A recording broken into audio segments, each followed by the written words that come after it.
casting and dialogue director, the guy that told all these people how to say the words, Wes Gleason.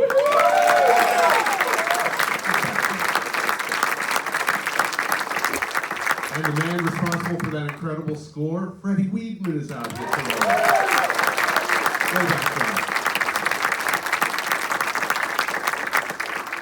Oh, and there's a couple of really good geeks in the audience. Any Legion of Superheroes animated fans here? Yeah.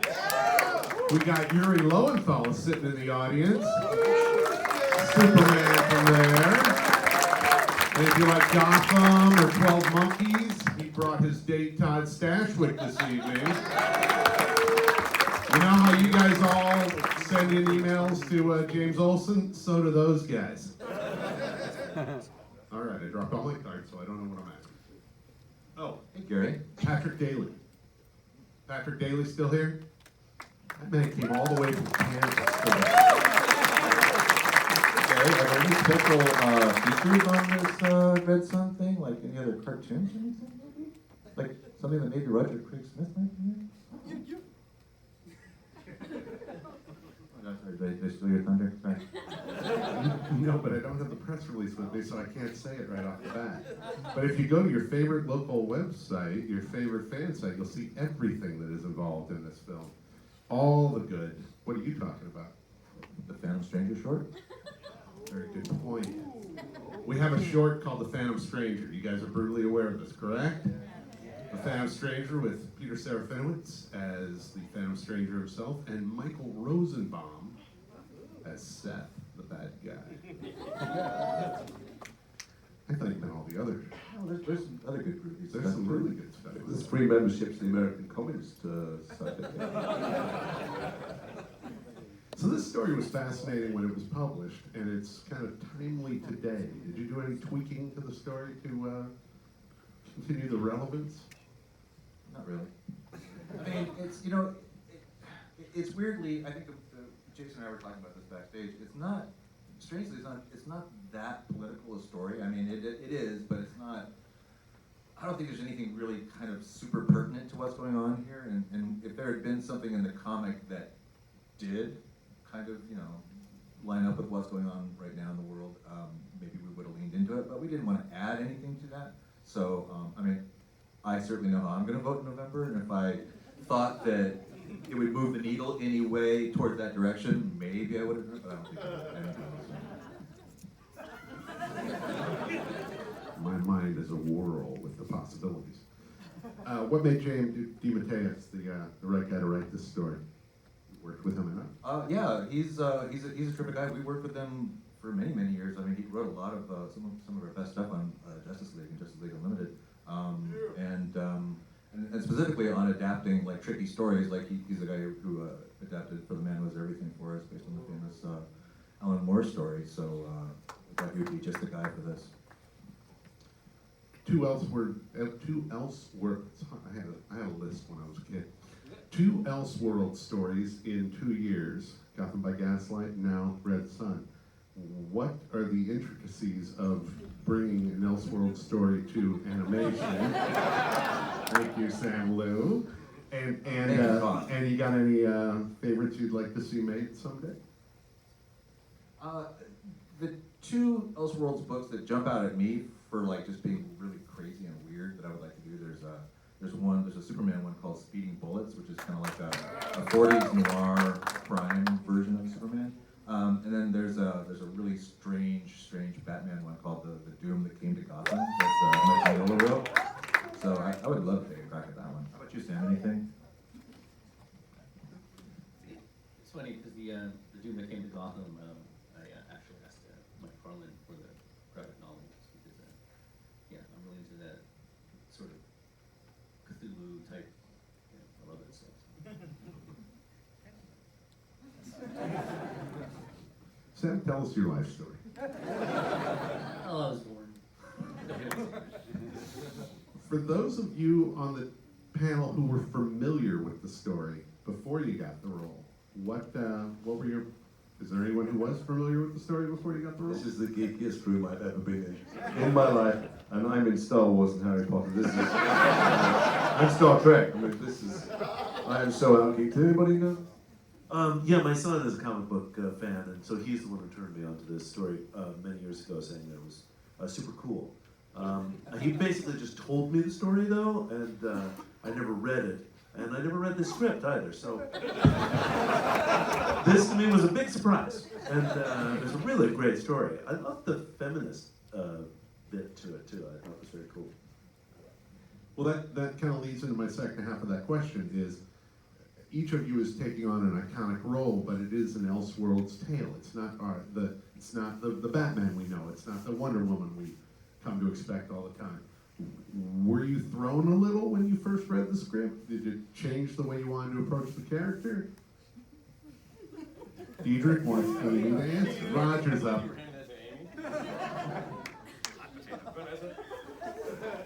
Well, I've played Wonder Woman 2 other times as far as the DC films go. Of course, Justice League, the Crisis on 2 Earths, and then Flashpoint Paradox. And Crisis on 2 Earths, she was sort of what one would expect, pretty phenomenally. And then Flashpoint Paradox, she was obviously the opposite of what one might expect. Ask Aquaman. Then in this one, it makes so much sense that she says half the things that she said, but she's never really been given the mic, as it were, to sort of give voice to, telling a man to figure it out, etc. So I thought that was really interesting, and it was very well directed by Wes Gleason. Thank you, Wes. And so that moment was just sort of, it came and went, and it was immaterial to a certain extent, and I did not expect to see that on the script, but it was fun to bring it to life. Women, am I right?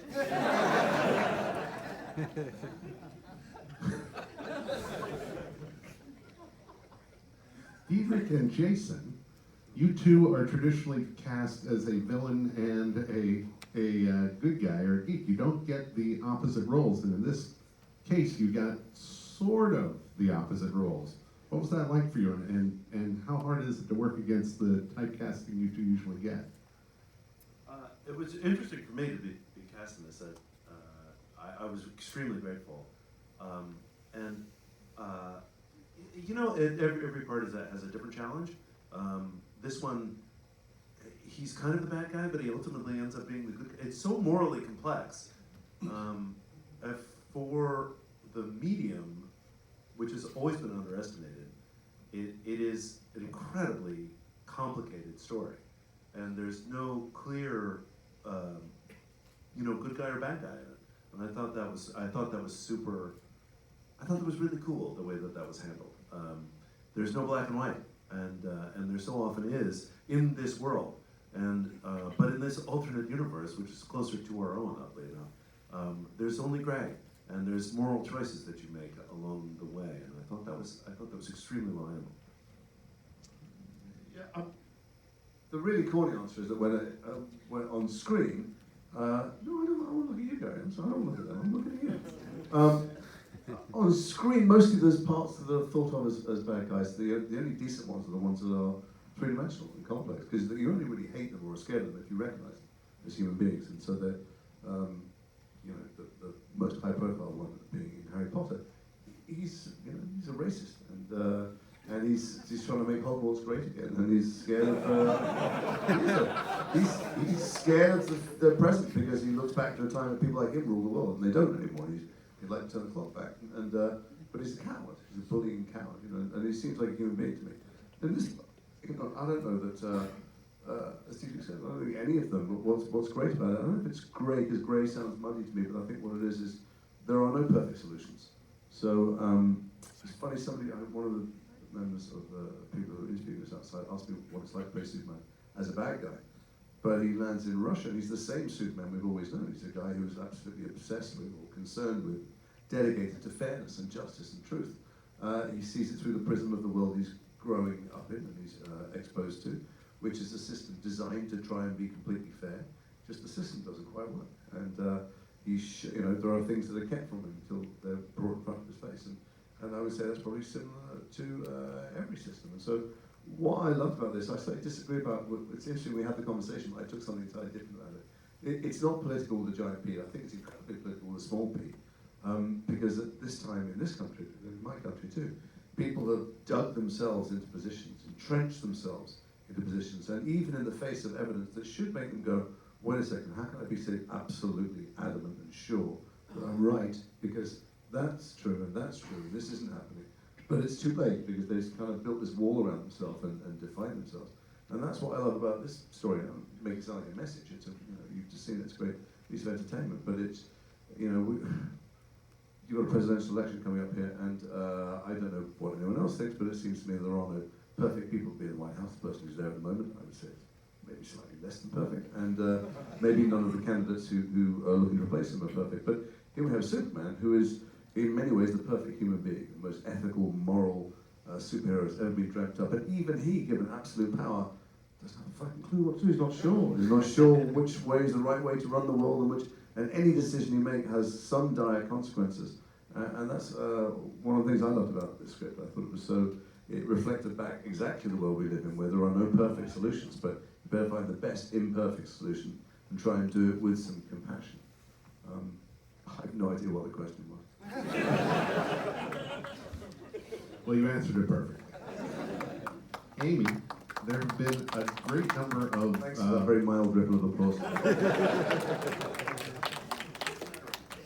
There have been a number of very well recognized performances of Lois Lane, both on live action and in animation.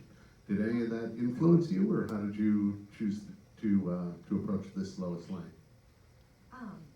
Yeah, I mean, I think growing up as like a child of the 80s, I had a very specific Lois Lane in mind of who Lois Lane is, and I was saying even before I wanted to be an actor, I wanted to be Lois Lane. Like, she was who you wanted to be when you grew up. So I was really excited to get to play the part, and then I read the script and I was very confused because I was like, no, wait, why is she with Lex Luthor? This is wrong. And but so as I continued reading and realized maybe he's not the bad guy, maybe she is still some of the same person. She still holds these beliefs. She still asks the hard questions and wants good answers and fights for what she thinks is right. And so I, again, forgot the question. But yes. But What was your The influence? question was, why hasn't Lex Luthor come up with some way to stop balding? Given his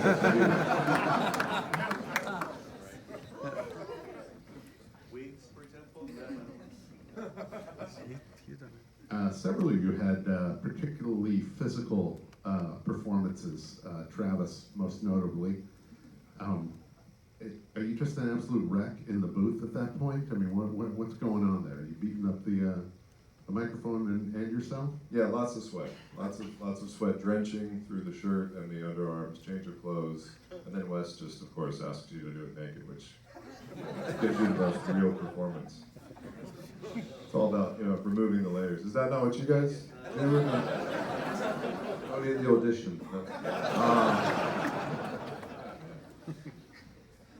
No, it's great. It's great fun, especially in the ADR sessions where the animations come back and you get to chase picture. It just lifts the performance that much more. You get to see them just absolutely hammering away at each other, and so you're inspired to just give it all you got. You saved most of that for the ADR then? I mean, you do a little bit beforehand, but it's also just whatever you come up with in your mind, whatever is there in the script. But what actually comes back when they've animated it is just so much more, and it's nice to match that picture and drive it home. Seeing Superior Man all bizarroed out, if you will, and having arms one size larger than the other, that kind of changes the vocal performance as well. So it lends to it. Hand a microphone down to Roger and Sasha there. Oh, good. Roger, for starters with you. You voiced Batman in a couple of interesting incarnations. How did this experience differ for you? This is easily the most unique. I mean, obviously with the accent, but this was my exposure to the Elseworld world, and very quickly I was like, this whole 10 seconds thing, those people didn't leave that building, did they? That's not a Batman I'm familiar with. It was like, yeah, sorry. So,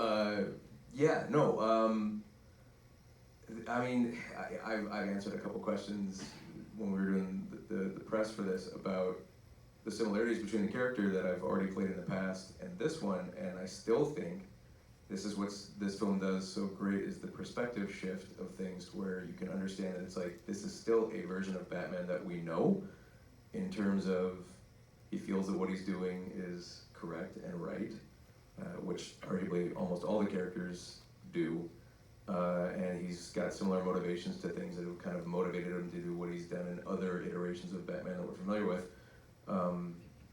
And so in one way, I mean, other than the weird breaking of his policy, it's still kind of a similar Batman to what we know, just with a desperate attempt at a Russian accent. We'll start at Sasha's end, and you can pick your own, but did you have a favorite scene in the film? Favorite scene in the film? Favorite scene in the film, something appealed to you most? I mean, I'm blanking, of course, right now, because, of course, when you would ask me a question, nothing would come to mind. However, I did love the film. I just want to talk about the film as a whole, because it's kind of funny. I think I'm the only one who actually speaks Russian on this panel. Coincidentally, that was my heritage. I mean, my father was born, that title credit, in like 1946 Soviet Union. My father was born in 1946 in the Soviet Union. So that was a very interesting moment right at the outset of the film. But no, the whole thing for me just kind of spoke on several levels, obviously professionally and just as a fan of, genre and stuff, but personally, because I was raised kind of, in the shadow of all of this. My parents fled that part of the world, and subsequently, taught me sort of some of the horrors of it. And but again, watching it, again, it's a perspective, right? It depends who's telling the history, who's telling the story. That'll obviously always dictate who the hero is, and that really resonated with me on many, many levels. So I just turned the question to something I really wanted to answer. It worked. That away. That's how you do it. That's PR 101. I like it. Anybody else have a favorite scene, or should we let the fans of you here? I will say my absolute favorite scene is when Superior Man calls out Superman and yells, "Superman!" Like, it was flawless. I love that moment. That was badass. I have to say, I thought this whole thing was exceptionally well directed animation. And one of the things that I really love and miss in a lot of American animation, but they use it in, let's say, Princess Mononoke, for example, are moments of silence. I really did not expect that. The moment with the Chinese ambassador, for example, when they're just looking at each other, and he asks him a direct question, and he takes his time. And it's really beautiful because it makes you think. And so often animation just comes at you over and over and over again. That said, the action sequences were amazing, but the pauses, I thought, were just fabulous because it did reinforce this idea of which way are you going to go. There's choices that you have to make in your life. And when Superman and Wonder Woman were speaking, the quiet just really spoke to me. It was, I thought, beautifully directed in that way. So that's all I want to say.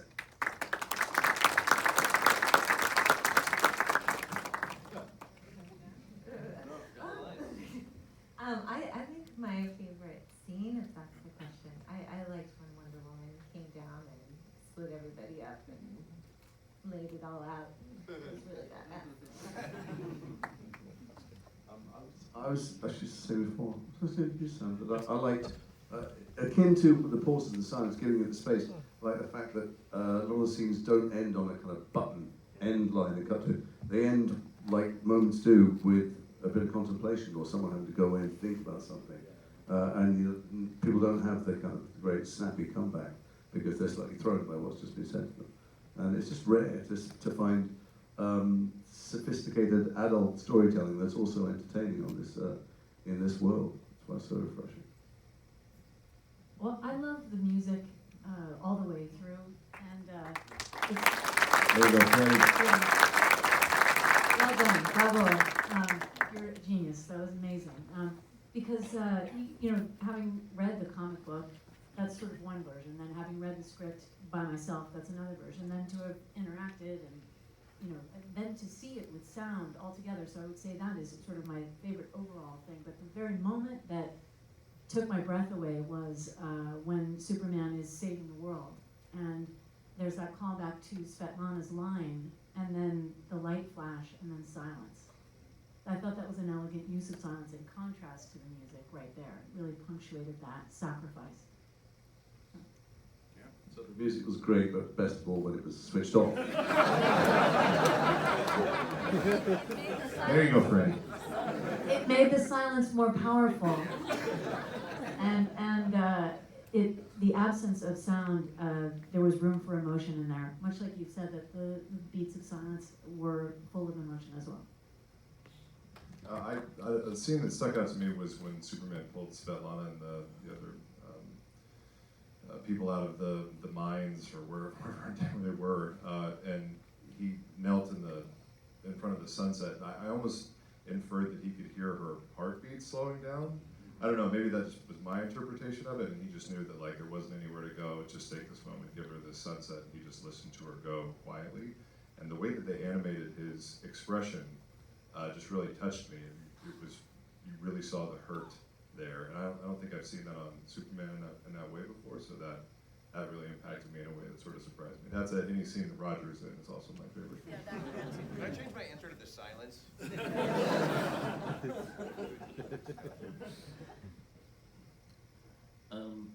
Obviously, I'm biased because you know we work so closely with all of these. I'm gonna change my thing to my answer to giving all the voice actors praise actually because. Stole my answer. That's once. I don't know. There's just so much to this because the source material itself is so juicy, but there's so many I feel like moments that feel like real moments, you know, that people kind of go through. And you know, decisions that people, you know, to a smaller degree, obviously, but similar. I feel like they so there's an honesty. I feel like to a lot of it, and so, you know, and as Wes knows, and you know, Bruce, who I've worked with for a long time, I sweat like, you know, like details of performance, and I mean, like Travis's section, right, was just basically like you think that his, you know, his superior man is just about fighting, but there's a nuance to, I mean, even, you know, without picture, like Bruce and I, we talked about, right, when he was breaking down just the sort of stuttering in his voice, it gave us chills. So it's not just, you know, there's an investment, I feel like, with all of you guys. And there was, you know, as somebody that's basically taking sounds and trying to match a picture to the sound, and looking sometimes to, you know, the vocal performance, what is being, the word that's being said, the potential emotion that's behind it. You guys all gave us something really, you know, clear to grasp onto and to sort of, you know, shine up and pick out. Again, there's just so many great, I feel like, moments. You know, one of the things I gotta give Bruce also, just the speech at the end, Bruce rewrote it, and Just a bit of it. but it made me think of, because your wife is from Marta, right? And I was just thinking of like, wow, Marta must love you because you wrote such a beautiful sort of, you know, it's the thing of like the retirement thing of, you know, oh, I don't know, maybe I'll, you know, go to a beach and, or, you know, and cure the common cold, or be with the most beautiful woman. This is him rewriting it, you know, like sort of the day before. And I just felt like it was so personal, you know, and it was just really beautiful, you know. So.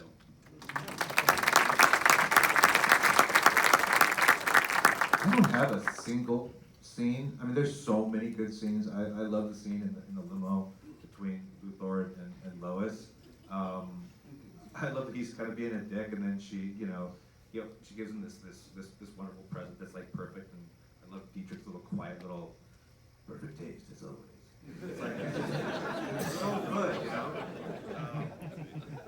There's just tons of little moments like that throughout the whole thing. I'm glad somebody, I guess Vanessa mentioned the silent explosion at the end. Sam had already we had already kind of talked about that we were going to do it silent, and then our sound effects guy put a sound effect on that. We forgot to tell him, don't put a sound effect on that. And he came up with a really, really good sound effect for the explosion. And we're like, you know, that's awesome, but we're gonna do it silent, so. Yeah, there's tons of stuff. I mean, Sam and I are both huge Svetlana fans. I think she's like the star of the movie for me. Like that scene at the very beginning when she's chasing after the bullies and she, you know, beats that one guy up and throws a rock at his head. It's like, yeah, she's my hero. So, yeah. All right, we got a couple minutes for some questions. State your name when I call you on you, and we'll go with this fella right here. Hi, my name is Ilya. Nice to meet you all. For one performance. I just wanted to say this question is especially for Roger and Jason. I'm also Sasha. I'm also Russian as well, a child of Russian immigrants. We were refugees from the Soviet Union, and this comic book was a big deal for me. And I was excited to finally hear what the voices sounded like. And my concern was, it was like, okay, here we go. We're gonna have a very cheesy Russian accent. But you guys did a flawless job. You didn't make it sound like it was overacted James Bond Russian villain. It was an authentic Russian accent. And I was just kind of curious in your own experience and what you went through, what did you do to kind of like really learn it and flesh it out and really take it apart and when you put it in your character, especially for both you guys? Thanks. Can you all hear that, by the way? Yeah, good, okay, cool. Thanks for that. Actually, so I played a Russian in a film called Hotel Mumbai that was out last year. And so I researched it a fair old bit, and the truth is that an authentic Russian accent for someone who's not spent lots of time outside Russia does sound like a James Bond villain. The problem is a real Russian accent sounds just like that, it sounds corny. But there's two things going on here. One, I didn't want to do that because he's still Superman. You have to be able to engage with him and find out what he cares about, if he's upset, and relate to him. And secondly, he's speaking his first language. These characters who are speaking Russian, who are Russian, are speaking their first language to each other. As soon as you speak with a thick accent, the message you're sending to the audience is this is not their first language, they're translating there. So luckily there's a bunch of Russian expats all over the world. You know, Russia has a giant diaspora now. And I found a bunch of source material that I looked at for Hotel Mumbai. There's reality shows of Russians in London, Russians in America. And there was a guy I found on YouTube, and I had his voice in my head. And he sounded to me like it was a lightly touched in accent, enough to remind you where it was from, but not so much that it brought all the baggage with it. That's what you can hear me, right? Yeah. For me, it was Rounders with John Malkovich. Piedet's me and his money. Just all day long, over and over and over again.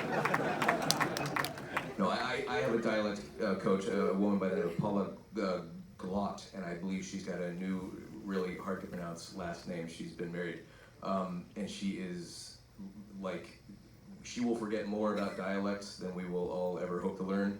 And I came in fully prepared to do a very, very thick Russian accent, and this is where the collaborative process of working with everybody on the other side of the glass, Wes and Bruce and Sam, and everybody telling me, hey, we're gonna do it like this, or not so much there, so that it doesn't kind of jar. So it's a big collaborative thing, but dialect coach, and then again, Piedet's me and his money.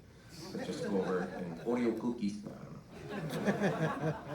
Well, you guys were wonderful. I was Thank you. expecting you to do actually like Russian transcripts almost in Russian, especially scenes in Russia talking to each other. I just thought it was interesting. By the way, you talking about being collaborative. You know that we don't ever record with each other. It's one of the odd things about animation. There's these group scenes, and it's a tribute to everybody who put it together, Wes and everybody else, that it sounds like we were ever in a scene together, because I was in England most of the time, recording it over the line. Next. How about right here? Speak super loud so people right at the back. Name's Timm. Nice to meet you guys. You guys did an amazing job. It was super awesome. This is definitely aimed at whoever was involved in the writing. This is not a complaint. Just having read the book, I'm about to ask, why no twist ending? The twist ending, the ending from the comic. Yeah. That crazy jump start into the future thing. It's mostly practical. It's a fascinating ending. Here's the thing, I don't want to spoil it for anybody who hasn't read the comic. You should absolutely go read it. It's great. But the ending was just kind of a production nightmare. It's like having to design like 3 futuristic stages of humanity going off into the far future would be just kind of like way beyond our means to be able to do on the time and budget that we had to work with. And we also, we did discuss it a little bit just in terms of, again, I don't want to spoil it, but we did talk about it, but it was just kind of like, yeah, we'll stick with this. I mean, I was obviously just curious. It worked obviously well either way. So like that was, you know, no complaint there, but just fantastic. Thank you, Ken. How about, Sam's got. I'll try to keep this short, but for me, right, one of the things that, you know, I don't know, I'm a big sort of like flow person. I feel like the ending of the movie needed to be about Superman. And so I felt like the twist was about a twist that was about a thing that sort of made it finite, because it was a thing that sort of, it basically, to me anyway, when I read it, there was no alternate solution. It goes to this and it resets. And so it's a finite movie. And I kind of felt like, okay, that's tricky, and that's a great fun, sort of fun, clever thing, but emotionally, I don't think it does anything. You know what I mean? It's just clever for clever's sake, you know? I kind of felt like, even in the end, there was a different line than the Svetlana sort of coming back to him. Yeah, exactly. And it was because of the cleverness of Luthor, but I again, like we've had a discussion. I was just like, it's got to be about Superman, and we got to close him as a character. You know, it's like he returns to basically his, you know, his innocence again. You know, It worked out really And well. nobody recognizes him in that hat, which is awesome. Thank you. All right, Yuri. My name is Yuri. Jason, how many films are you? No. How many films are you gonna kill Stalin in? Many as I can. Had to go for the humor there. Get somebody waiting. All right, right there in the middle. All right. Hey guys, name's Sam. Sam, thought you all did fantastic performances. Excellent chemistry between everyone in the cast. Loved it. Now, Who was here- best? No, sorry, you're coming. Who else, Jason? No. Okay, so here's my question, and Jason, this is for all the actors, everyone. You guys did great too. Love you, Bruce Timm. But if you had a character, you played a dozen characters before. If you had a character to do over again, just for the sake of, you know, I could have probably done that better, who would they be and why? You mean if we were to switch characters, or? Oh, no. Oh, just Throughout our entire career, which part will Pretty we do much. again?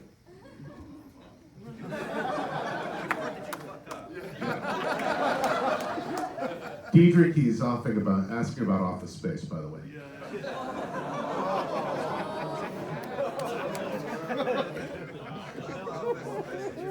Oddly enough, I had a different character for Lawrence before walking in. I had just seen Bottle Rocket, which is an absolute masterpiece if you've never seen it. Anyway, I can't do it now, but I had worked up a whole Owen Wilson impression for Lawrence, because I was like, well, they're going to shoot in Austin, and he's from Austin, and that's going to be really cool. So I signed in, I sat down, and Owen Wilson walked out. So I checked the sheet, which I did not look to see who else was signing in, but he was reading for Lawrence.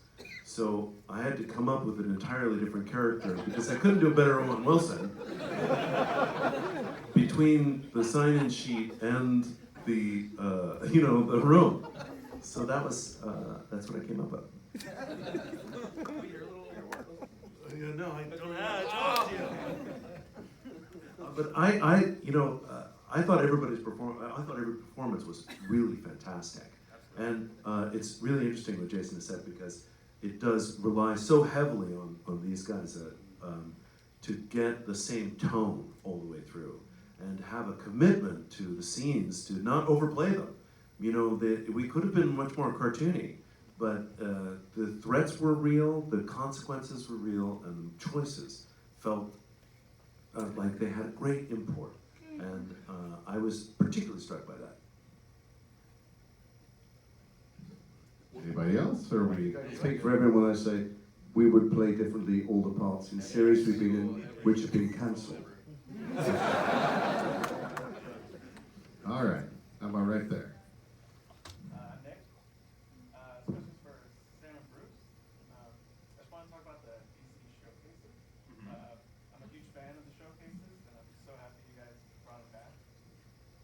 And Death, the last one, Sam, phenomenal. Thank you for that one. I want to know the process of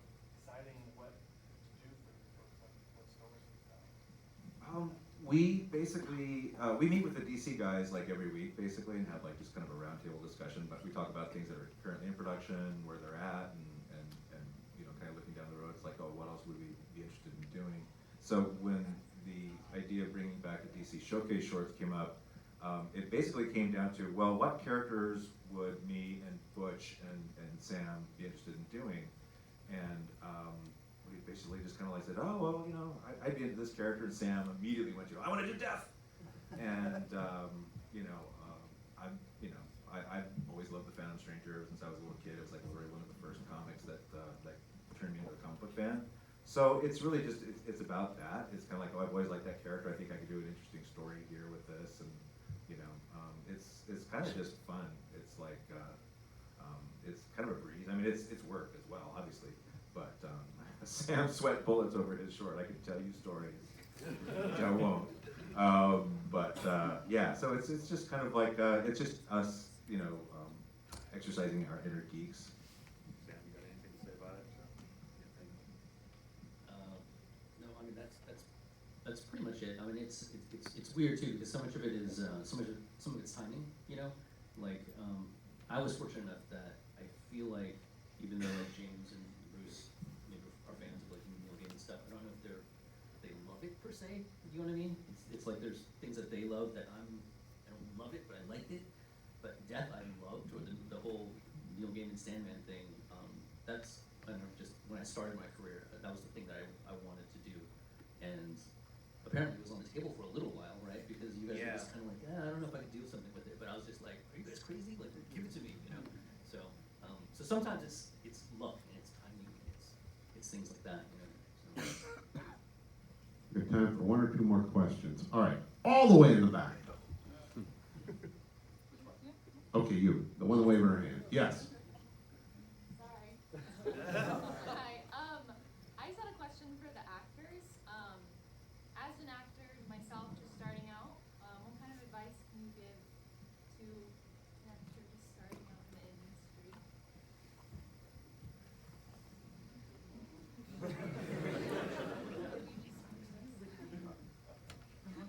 I'd say this very quickly. If you've got a smartphone, you own the whole studio. And don't wait for someone to hire you.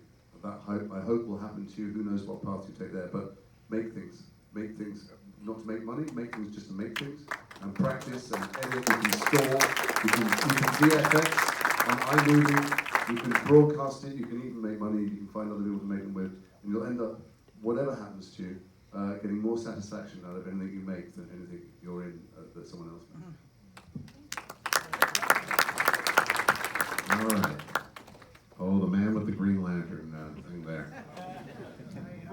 First I want to, sorry. Did you say shirt or Green Lantern? No, the recharger. Yeah, You guys gotta fight it out. He brought a prop. He gets to ask a question. I thank Vanessa because I was lost outside and she helped us get here. Yeah, you made it. Thank you very much.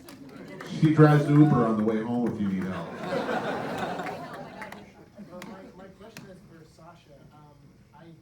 I love when the Lantern Corps showed up. I freaked out. It was my favorite scene in the whole movie, and not that nothing else was great. Everything was perfect.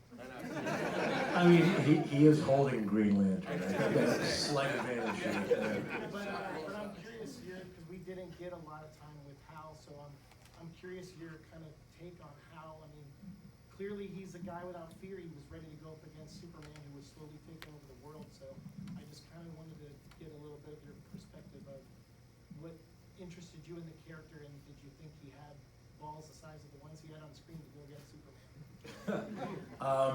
First of all, I'm very grateful to be a part of this. So this is a relatively new world for me, and it's been a lot of fun. I'm not somebody who grew up on all of these characters, so they're also relatively new for me.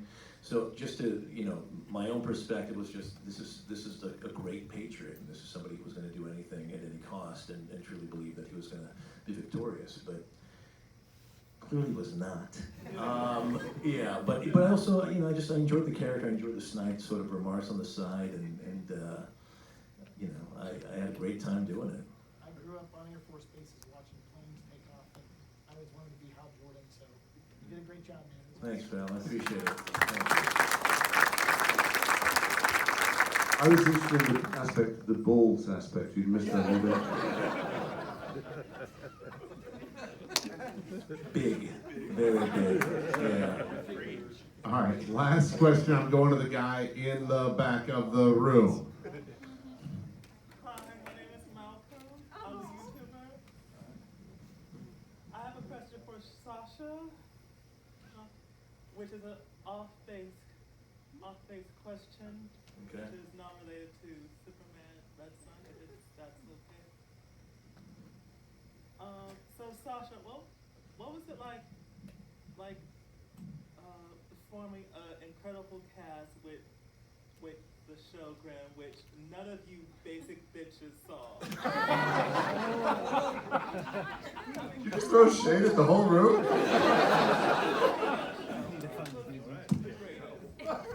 I mean, I don't want to hog up the stage talking about Grim, but thank you very much for your support. I had a great time.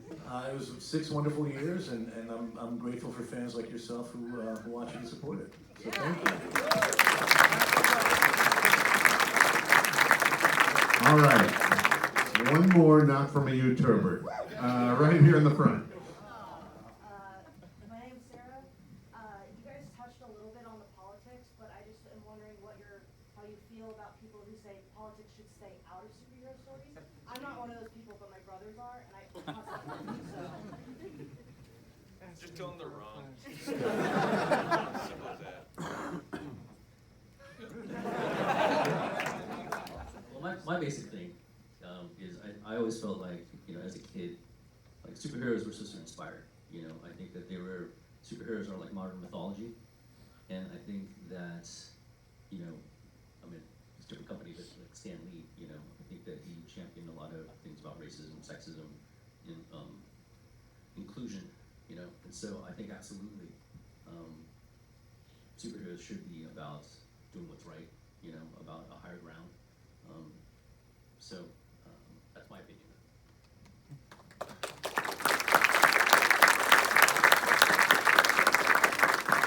All right, when we're done, I'm going to need Ilya, Tim, Nick, and Sarah to meet me over here. And in the meantime, I want to say thank you to all for coming. Don't forget to run out. You don't have to go out. You can do it tonight. You can do it right now. Pick up your phone. Buy the film on digital. Tell all your friends. Keep tweeting. Keep Instagramming. Hashtag Superman Red Sun. Available on Blu-ray and 4K on March 17th. Very good. I want you to say thank you to Sasha Wade, Roger Frank Smith, Cedric Senior, actor Jason Isaac, Vanessa Marshall, Travis Willingham, Sam Liu, and Bruce Timm. Thanks everybody here. We'll see you again soon. Thanks to Gary. What about one for Gary? All right.